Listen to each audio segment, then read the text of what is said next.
Me diagnosticaron cáncer hace 3 meses. Y la historia comienza así. Tuve un accidente de auto en el cual yo era acompañante y bueno, en ese accidente, de forma intuitiva, pongo los pies en la guantera y recibo el impacto y lo amortiguo con las piernas. Ese incidente me llevó a empezar a tener muchos dolores de cadera muy fuertes, al punto de no poder prácticamente caminar.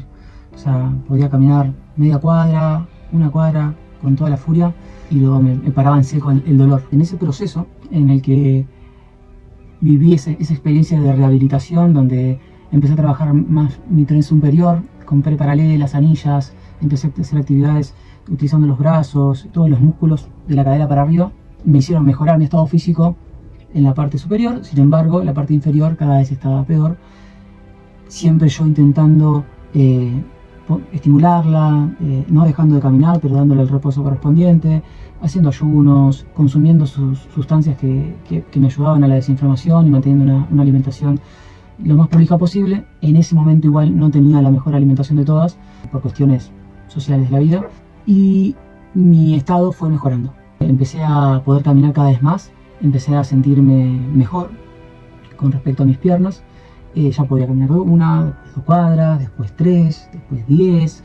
Empecé a poder caminar 10 minutos, 15 minutos. Me arriesgué a correr, empecé a correr un poquito, a trotar 1 cuadra, 2 cuadras, hasta que el dolor me paraba en seco y regresaba. Hubo un momento específicamente donde me pasé de rosca y la verdad que no pude volver. Fue bastante frustrante por el hecho de que estaba lejos de casa y tuve que venir, no arrastrándome, pero sí rengueando de forma exagerada para poder llegar a casa, y no me gustó. Sinceramente empecé a pensar que lo que me estaba pasando ya era grave, pero no perdí la fe, confié en mí. He tenido un montón de incidentes y accidentes y complicaciones físicas a lo largo de mi vida por el tipo de entrenamiento que hacía, el deporte de combate y algunas cuestiones de la vida misma. Entonces confiaba en que tenía la habilidad de poder sanarme.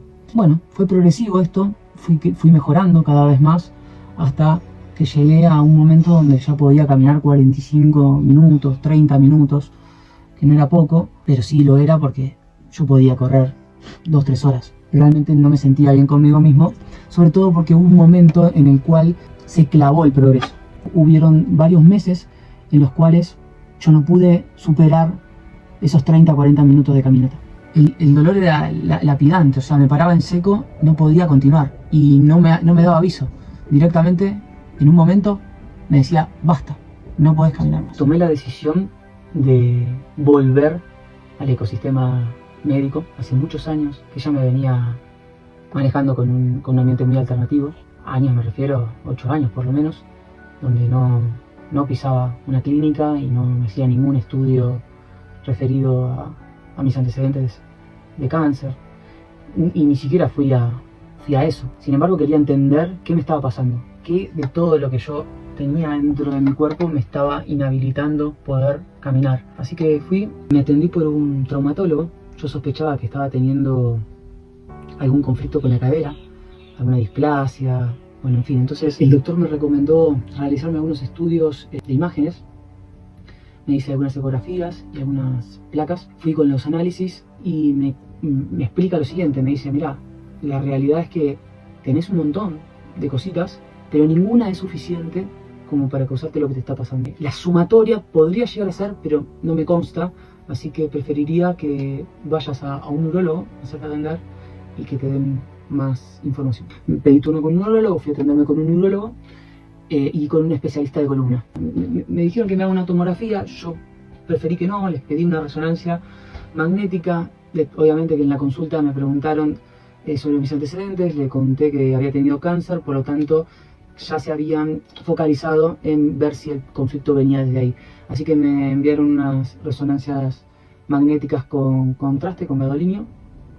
Me hice los análisis, llegaron los resultados, me atiendo nuevamente con el urólogo y el especialista de columna, y el resultado era un tumor que sale ahí brillante, precioso en las imágenes. Por lo tanto, a partir de ese momento, todo el proceso comenzó con un diagnóstico preventivo de lo que sería un cáncer. En las imágenes el tumor se observaba acá, entre la aorta y la cava, detrás del peritoneo retroperitoneal, en el mismo lugar donde había tenido el cáncer, el tumor anterior. El inicio de la cuestión a nivel emocional fue muy parecido a la primera vez que esto me había sucedido. Fue sorpresa. La diferencia con la sorpresa que tuve en ese entonces, que en ese entonces yo no sabía nada del tema, no sabía que era un cáncer, y me sentía muy mal. Sin embargo, a mí cuando me dan el diagnóstico actual, yo me sentía muy bien. Muy bien.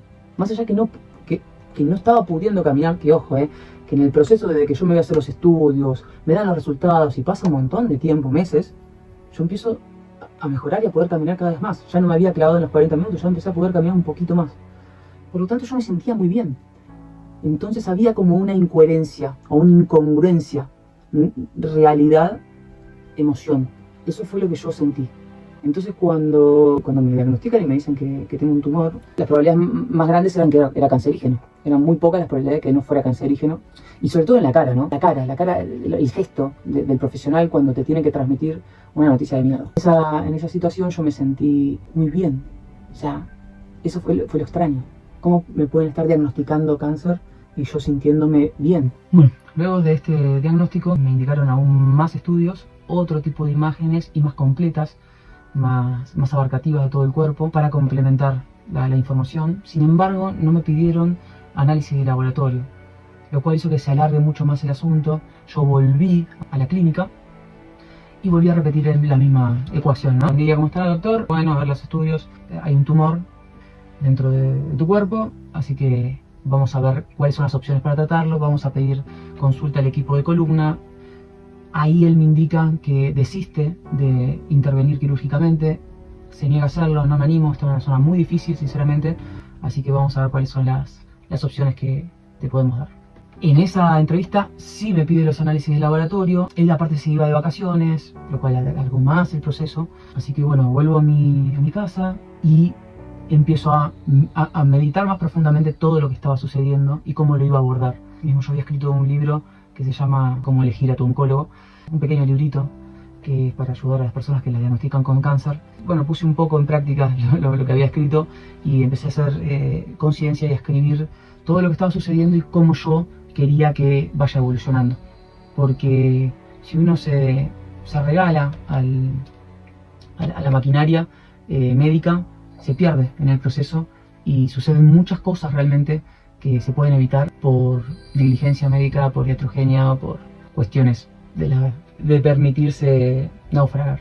Así que las decisiones que tomé, en principio, fue hacerme cargo de lo que estaba pasando, entenderlo en profundidad, tratar de averiguar por qué me estaba sucediendo y determinar realmente si el diagnóstico era 100% fidedigno y correcto. Me habían pedido unos marcadores determinados de cáncer, no me parecieron suficientes, sobre todo porque había muchas cuestiones a nivel de analizar que no estaban en esas analíticas, así que solicité muchísimas más analíticas que la obra social no lo cubría en principio, por lo tanto ahí ya comenzó mi batalla frente al sistema, donde yo solicitaba algo que no me lo estaban dando y deseaba lograr que me lo den. Así que me entrevisté telefónicamente en este caso con el urólogo y le solicité todos estos exámenes extras. Él me explicó muy amablemente que no me podía dar esos exámenes porque no tenía forma de justificarlos, así que le pregunté si creía que había una posibilidad de lograrlo. Me dice que me entrevisté con un clínico.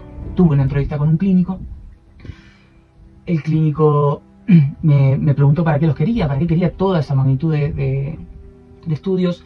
Le expliqué uno por uno cuáles eran los que quería y por qué los quería. Algunos con mucho conocimiento, él me dice esto no tiene ningún sentido, me explicó el por qué, así que de 30 estudios, 4 no me los dio y no eran fundamentales, por lo tanto quedé contento conmigo, agradecido con él y fue muy amable su atención. Y aparte fue muy honesta, él me dijo la verdad que si yo no los puedo justificar, la obra social después nos hace un problema a nosotros y nos termina cobrando a nosotros. Por lo tanto tengo que entenderte por qué los querés para poder yo informarlos. Así que esta información es muy importante tenerla en cuenta, que por qué a veces los médicos se niegan a determinados estudios y pareciera que lo hacen porque son unos soberbios y no les entra una bala. A veces sí, y a veces no. Y cuando sí, muy probablemente es que esa misma soberbia o ese mismo ego no les permite admitirte que en realidad no lo hacen porque no pueden.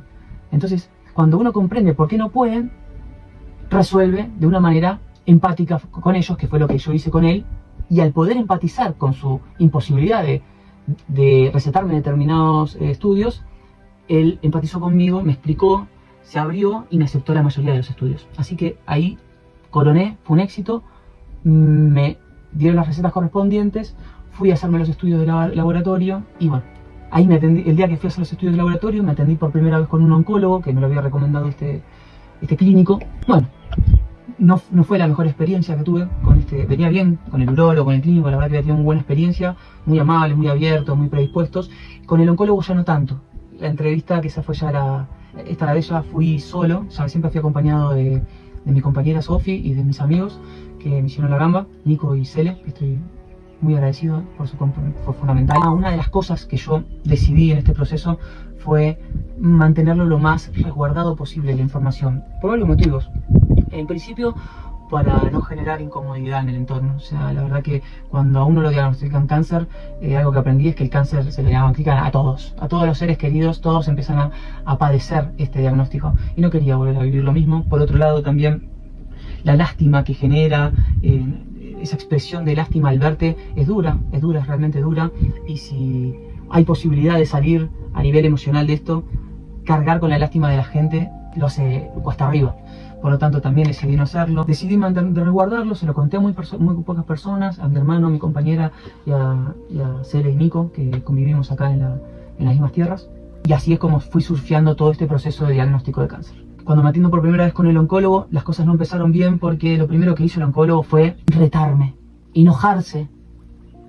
Porque nunca más me había hecho un estudio después de haber tenido cáncer, hace 8 o 10 años, no me acuerdo. Nunca más haberme hecho un estudio para ver si había tenido una recidiva o cómo había evolucionado mi cuerpo después de los tratamientos. La primera impresión que yo tuve en esta entrevista, con este reto también, pero más que nada era un muchacho muy joven, y lo cual la verdad que no es lo que más recomiendo al momento de elegir un médico tratante, sobre todo por la posibilidad de la falta de experiencia que puede tener. No digo que no tenga la información, pero sí la falta de experiencia. Pero como estaba en una clínica muy grande, o sea, estas decisiones siempre se toman en grupo, en equipos. Por lo tanto, lo que él pudiera llegar a diagnosticar o guiarte en el proceso siempre va a estar amparado por varios oncólogos más. Sin embargo, a mí particularmente todavía yo no conectaba con que estaba ingresando en el proceso de ser un paciente oncológico. La verdad que la de paciente oncológico no me cabe más. Y como no me cabía más, o sea, no estaba ahí en el lugar que el oncólogo me estaba dando, ¿sí? El oncólogo me estaba tratando como un individuo enfermo, sin posibilidades de autotratarse, dependiente 100% de lo que él y su clínica me podría llegar a ofrecer. Por lo tanto, esa incompatibilidad se sintió en el ambiente. Me dijo, las opciones son quimioterapia, me explicó que la inmunoterapia no era una opción y la otra opción era quirúrgica. Sin embargo, estaba en un lugar muy complicado, por lo tanto, iba a ser difícil de que esté de acuerdo el equipo médico en realizarme la cirugía. Las opciones eran pocas y quimioterapia no me iba a hacer. ¿Por qué no me iba a hacer quimioterapia? Pues yo ya lo tenía decidido. A mí particularmente, mi tumor, que me salvó realmente una eminencia, Huertas, no sé si todavía estará vivo, pero si estás por ahí, gracias Huertas, me operó, me quitó el tumor y eso es lo que me mantuvo vivo hasta el día de hoy. La quimioterapia me destruyó. Si hay algo que fue doloroso en el proceso de cáncer, más allá del dolor mismo del tumor y de los conflictos que creó en mi ecosistema dentro del cuerpo, fue la quimioterapia. Fue la experiencia más dura. Sin duda que sí muchísimo, aprendí mucho, pero la quimioterapia me dejó en un estado tan deplorable que la operación fue muy peligrosa. Porque si yo hubiese tenido los recursos biológicos para resolver todas las contingencias de la operación posterior a la misma cirugía, lo hubiera experimentado de otra manera. Sin embargo, tuve muchos años de rehabilitación por culpa de ese tratamiento quimioterápico. Así que, en principio, ya la quimioterapia no era una opción. Aclaro que la quimioterapia que me dieron con cisplatino fue muy dura, la tuve que abandonar. Sin embargo, no bajó nunca el tumor nunca se achicó en ese proceso. Por lo tanto mi experiencia fue negativa, así que estaba totalmente convencido de que no iba a haber quimioterapia. Se lo planteo al oncólogo, el oncólogo obviamente que no le gustó esto, o sea, si ya me había retado porque no me había hecho los estudios, cuando le comenté lo de la tomografía que me parecía nefasta, pero se lo dije con mucha complacencia y así todo, no le gustó. También cuando le comenté que la quimioterapia no era una opción, su cara aumentó en desagrado. Por lo tanto la relación fue bastante ruidosa. Me dijo, bueno, hay que esperar los estudios de laboratorio, ahí vamos a tener la confirmación de lo que es y por lo tanto terminar el diagnóstico final y decidir qué tratamiento llevar. Bueno, quedó en contactarse conmigo el lunes, así que yo me fui a mi casa muy tranquilo, sinceramente. Una de las cosas que le dije también al oncólogo, que fue tal vez un error, porque se puede sentir en principio como un negacionista de la realidad. Si fuera la primera vez que me diagnostican cáncer, lo entiendo, pero ya con todo este proceso de vida que tuve, no fue desde ahí, no fue desde la negación. Porque en tanto si tenía o no tenía cáncer, mi decisión era la misma. Iba a tomar una actitud, iba a realizar actividades protocolares que tengo yo anotadas mías particular, como protocolos de sanación. Entonces sabía que no necesitaba del instituto para lo que era más que el diagnóstico y en caso de una operación a nivel quirúrgico.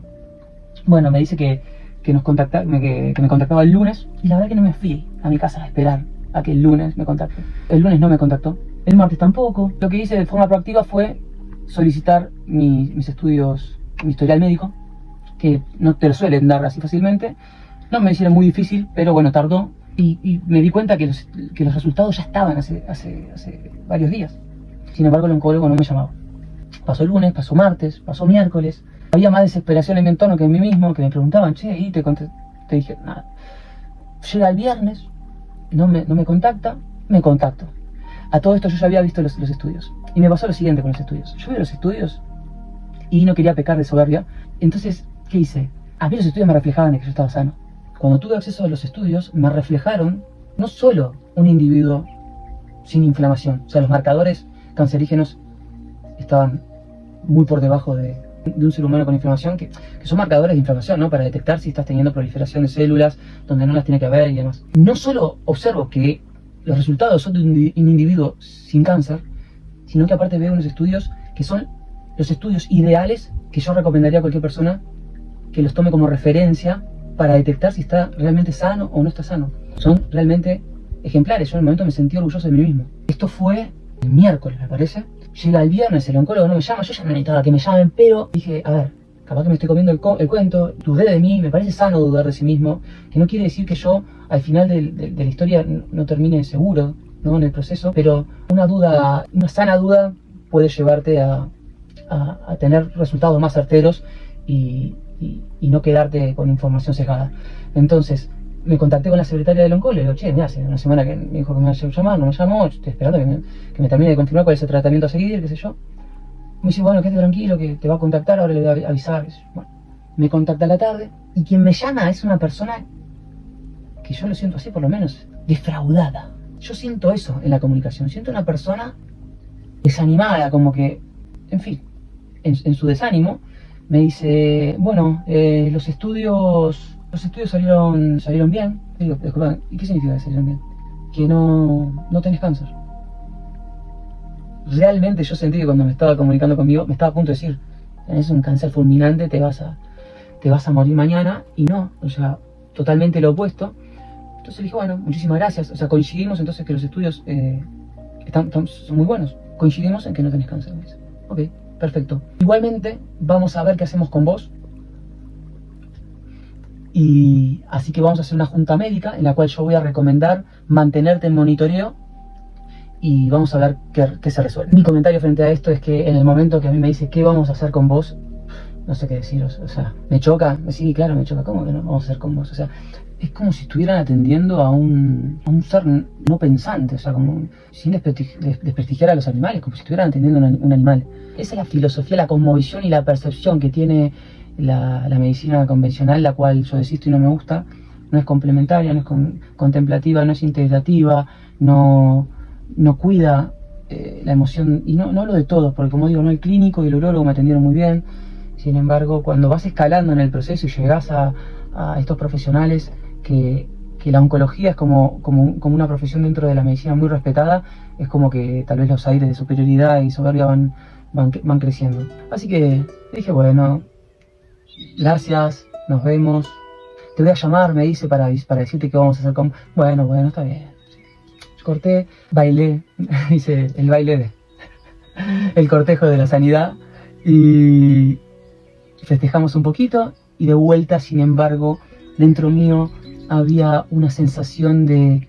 Yo ya sabía, yo me sentía bien, no tenía cáncer, no había manera de que haya cáncer en mí. O sea, me sentía realmente bien, me siento muy bien.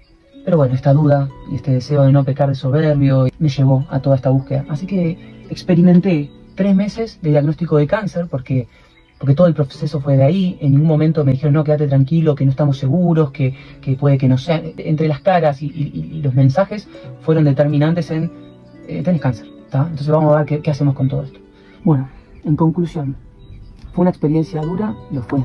Después de haber vivido lo que yo ya viví y todas las enseñanzas que me dio la vida misma, lo resolví de otra manera, lo viví de otra manera, lo experimenté con emociones menos intensas. No fue una montaña rusa, esta vez fue un surfeo de las noticias y de la realidad. Yo seguía haciendo mi vida, es más, pienso, ¿por qué me pasó esto? No sé si hay un porqué real, pero el porqué que me digo y que me satisface es que me hizo más fuerte, me hizo más grande, me hizo conectar con mi ser, me hizo espiritualmente indomable. Sentí el apoyo de los seres que me aman, eso creo que es fundamental. Mismo en todo proceso de cáncer, la compañía y el apoyo de tus seres queridos es clave.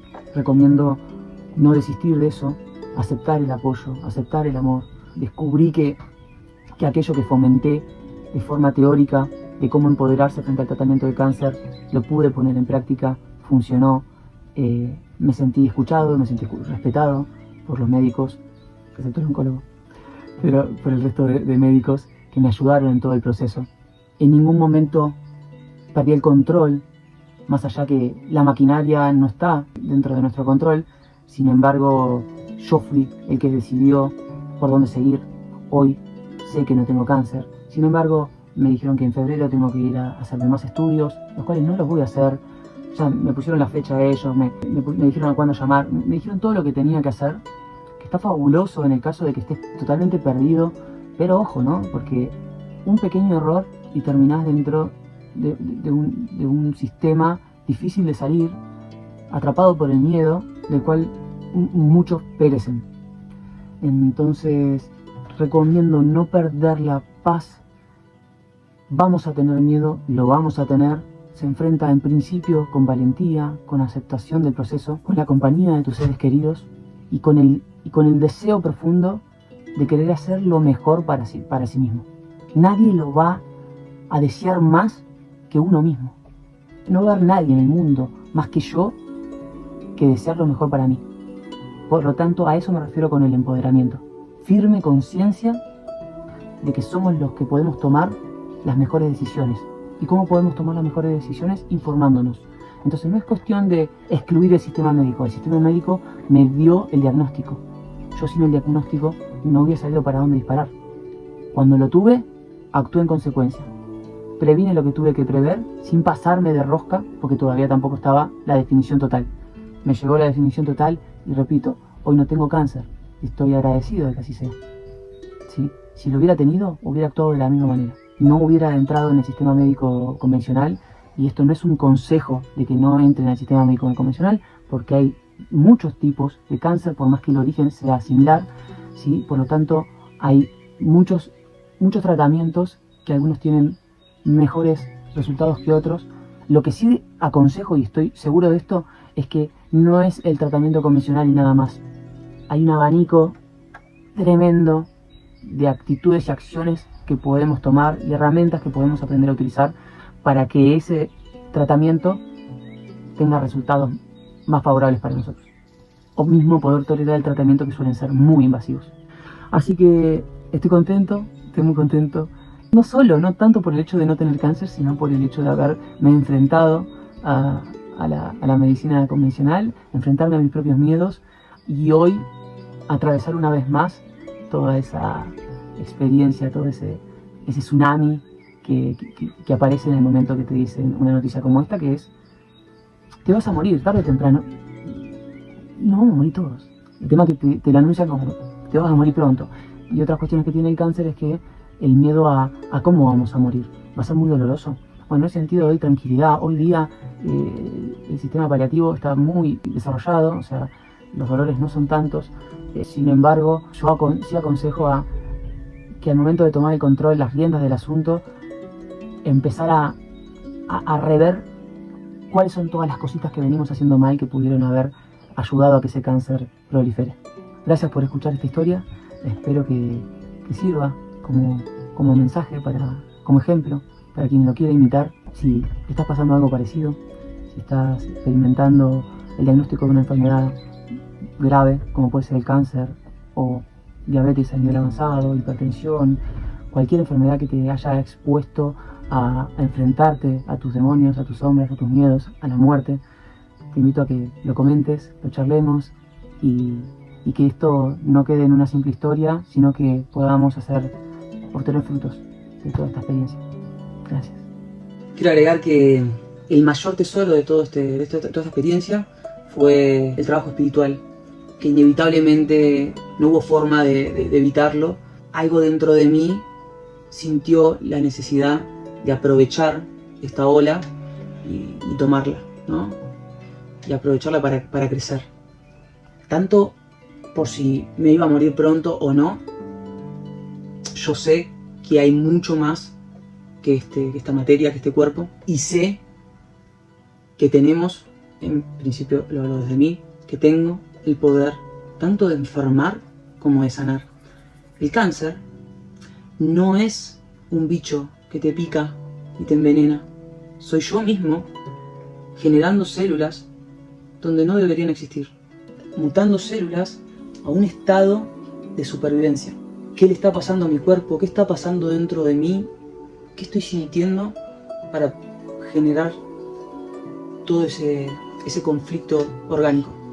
Este proceso espiritual se me hizo mucho más ameno, sin duda, teniendo apoyo de mis seres queridos. Quiero dar este mensaje de agradecimiento público. Gracias, Sofía, por estar ahí. Mi compañera me bancó muchísimo. Que es muy duro, ¿no? Muy duro. A Nicolás, gracias Nico. Nico estuvo una novena entera haciéndome una terapia de tambores para que yo reconecte con mi ser y me empodere. Cele, acompañándome también a la clínica para recibir los resultados, que es lejos, es intenso, está lindo, ¿no? Es recibir ese apoyo, esa compañía. Y sobre todo quiero agradecer a mi hermano, que está lejos, está en Brasil, y es un soldado el chavo. O sea, bro, si me estás escuchando, me llegan los ojos de lágrimas, gracias. Volviste a estar lejos, pero fuiste mi compañía más fiel otra vez, a quien más recurrí para apoyarme y para hacerme de espejo y entender todo lo que estaba viviendo, y si realmente lo que estaba viviendo y cómo lo estaba sintiendo era como realmente lo estaba sintiendo. Gracias por apoyarme, por seguirlo, por preguntarme, por estar, por acompañarme, como siempre, y por ofrecerme tomarte el primer avión y venir a estar acá conmigo. Te amo, los amo a todos, muchas gracias, y recomiendo que este proceso lo vivan introspectivamente y crezcan espiritualmente, porque no se termina en esto continúa. El cuerpo es un avatar circunstancial, momentáneo, tiene un proceso, un inicio, un fin, y la historia continúa. Si de algo estoy seguro, es que la historia continúa.